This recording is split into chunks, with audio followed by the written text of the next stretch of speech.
Question number 30 Bengal की खाड़ी में कितने मिलने वाली नदियाँ हैं? दामोदर, इंद्रावती एवं कावेरी। क्वेश्चन नंबर 30 बंगाल की खाड़ी में मिलने वाली नदियाँ हैं दामोदर, इंद्रावती एवं कावेरी। व्याख्या: दामोदर व कावेरी नदी सीधे बंगाल की खाड़ी में मिलती है। व्याख्या: जबकि इंद्रावती गोदावरी के माध्यम से बंगाल की खाड़ी में मिलती है। क्या कर रहे हैं। क्वेश्चन नंबर 30 बंगाल की खाड़ी में मिलने वाली नदियां हैं दामोदर, इंद्रावती और कावेरी। व्याख्या: दामोदर कावेरी नदी सीधे बंगाल की खाड़ी में मिलती है, जबकि इंद्रावती गोदावरी के माध्यम से बंगाल की खाड़ी में मिलती है।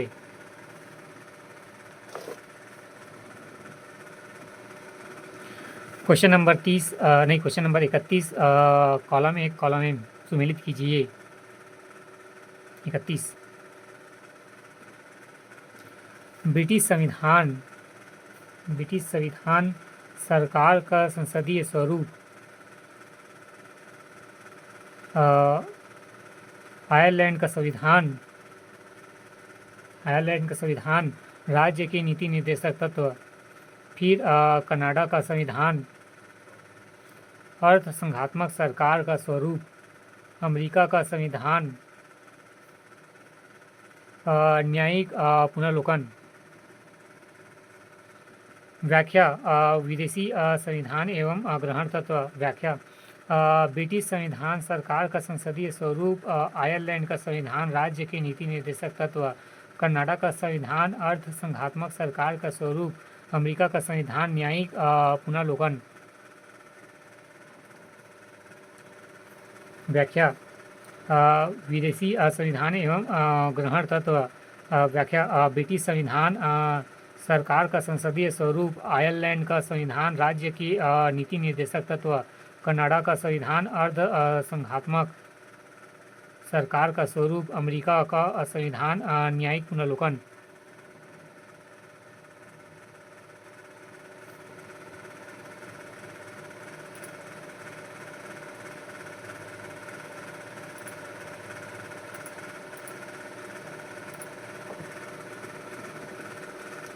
क्वेश्चन नंबर 32 सुमेलित कीजिए। 32 बी।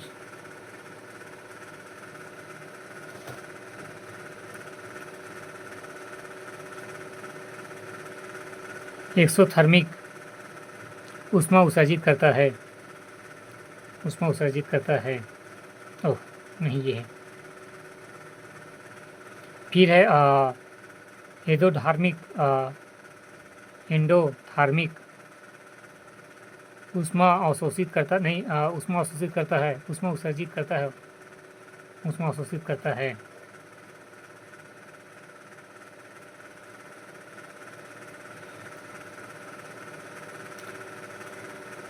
इंथैप्ली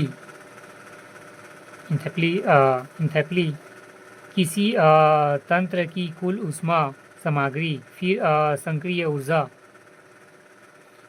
ऊर्जा अभिक्रिया आरंभ करने के लिए आवश्यक न्यूनतम ऊर्जा।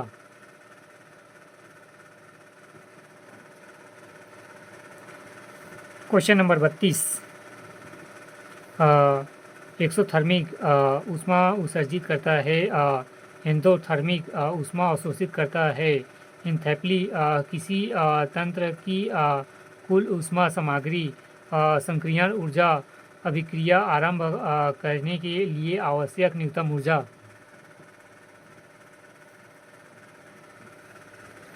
क्वेश्चन नंबर 33 गाय को मूल्य इकाई के रूप में मान्यता प्राप्त थी। 33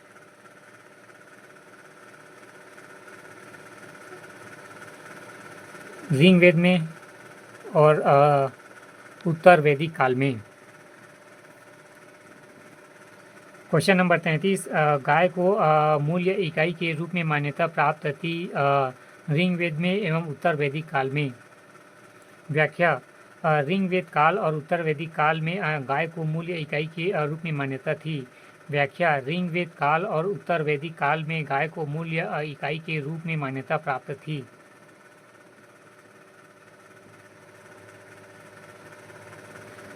क्वेश्चन नंबर 34 निर्देश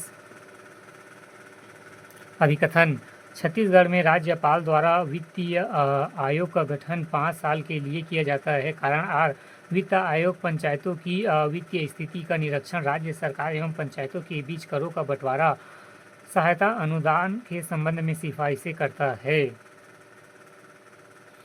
ए एस और आर दोनों सत्य है। आर एस का मूल्य व्याख्या है। व्याख्या। भारतीय संविधान के अनुच्छेद 243 आई के तहत राज्यपाल द्वारा 5 वर्ष के लिए राज्य वित्त आयोग का गठन किया जाता है। यहाँ वित्त आयोग पंचायतों की वित्तीय स्थिति का निरीक्षण, राज्य सरकार तथा पंचायतों के बीच करों का बंटवारा, सहायता अनुदान के संबंध में सिफारिशें करता है।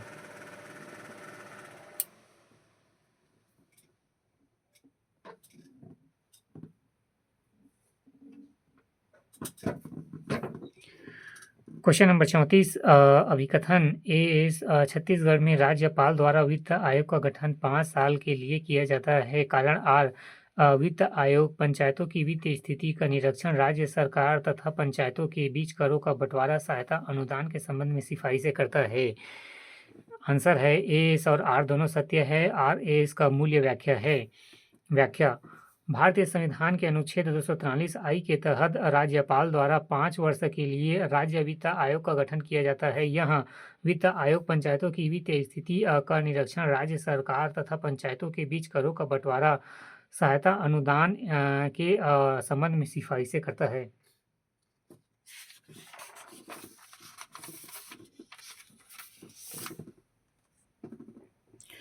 क्वेश्चन नंबर 35 जनसंख्या 2011 के अनुसार छत्तीसगढ़ की दशकीय जनसंख्या वृद्धि दर 2001 से 2011 है 22.61%। क्वेश्चन नंबर 35 जनगणना 2011 के अनुसार छत्तीसगढ़ की दशकीय जनसंख्या वृद्धि दर 2001 से 2011 22.61% है। व्याख्या। जनगणना 2011 के अनुसार छत्तीसगढ़ में दशकीय जनसंख्या वृद्धि दर 22.61% है। वर्ष 2001 की जनगणना के अनुसार छत्तीसगढ़ की दशकीय जनसंख्या वृद्धि दर 18.6% थी।